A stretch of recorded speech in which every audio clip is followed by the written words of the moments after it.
The work week for adults in the US that work full-time is normally distributed with a mean of 47 hours.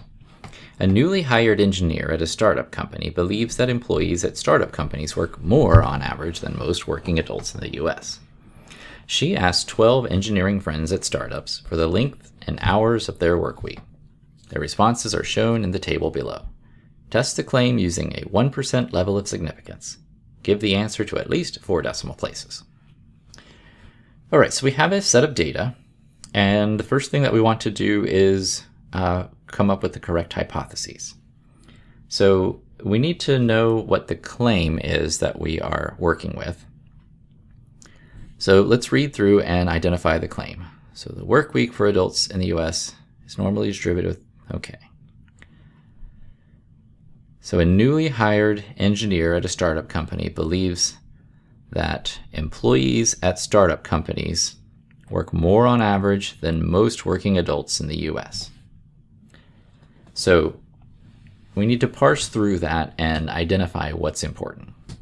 So the thing that's important is that we're testing an average, so we're testing a mean, and the mean at the startup companies is more than adults in the US. So the adults in the US is 47. So she's effectively saying that in the startup companies, the mean is more than 47.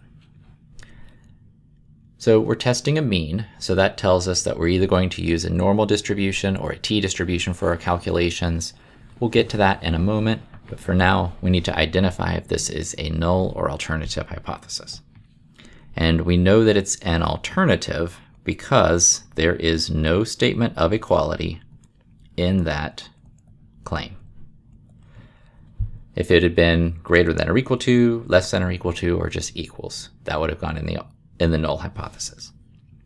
Now, we can either fill the null with the complement of the claim, which would be less than or equal to 47, or you can even just put equals 47. It really doesn't make a whole lot of difference. It doesn't change how you approach the test, but when you are doing the logic in the end, I think it makes more sense to have it as the less than or equal to. But since I think it's more common to use the equals, I'll go with that.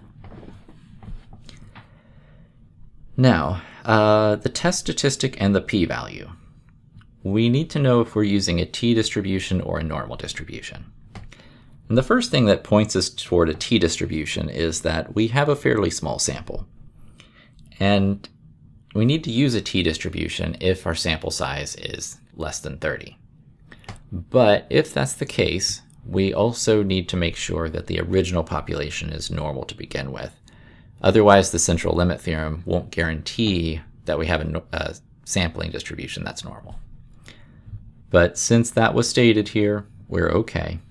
So we'll use the t-distribution, and the function that we'll use in the calculator is t-test.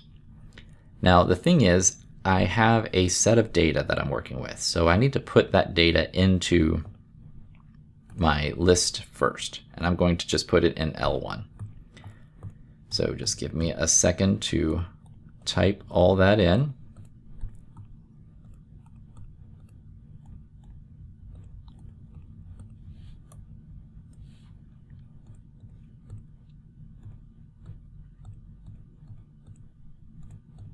Okay, now using the calculator, and if you're using a different kind of technology to come up with your test statistic and p-value, that's fine. Just you'll need to know how that's done. But if you're using the TI, you can just follow along with me. So press the stat key, go over to tests, and come down to the t-test function, which is the second one. And the first item is to choose if your input is from data or statistics. And often it's statistics, but this time we had a set of data. So we'll just tell it where the data is. Mu sub 0 is the mean from the null hypothesis, which is 47. The data is in L1. We don't have any frequency of these individual data items, so just leave the frequency set as 1. Oh, and I've got alpha turned on, so if I just hit 1, there we go. And the alternative hypothesis has a greater than, and the greater than means we have a right-tailed test. And you can just kind of think of that arrow, this symbol, as an arrow, and it's pointing to the right, so it's a right-tailed test. Then we calculate.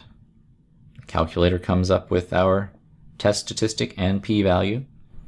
So the test statistic t is 1.871. And I'm just using 3 decimals, but follow any rounding rules given in the problem. P is 0.0441.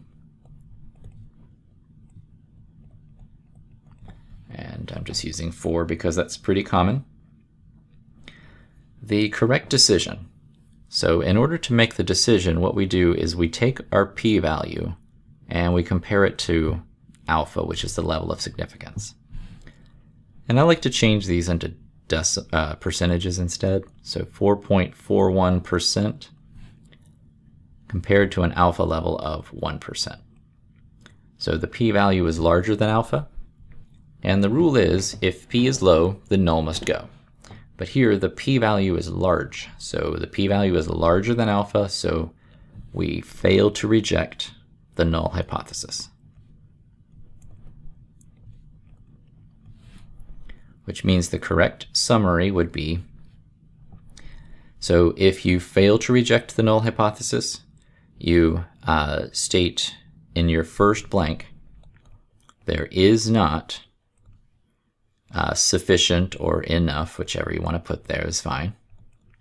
So there is not sufficient evidence to blank the claim, and this is either going to be support or reject. And the way that's easiest to decide, you go back to where your claim was. If it's in the alternative, you put support. If it's in the null, you put reject.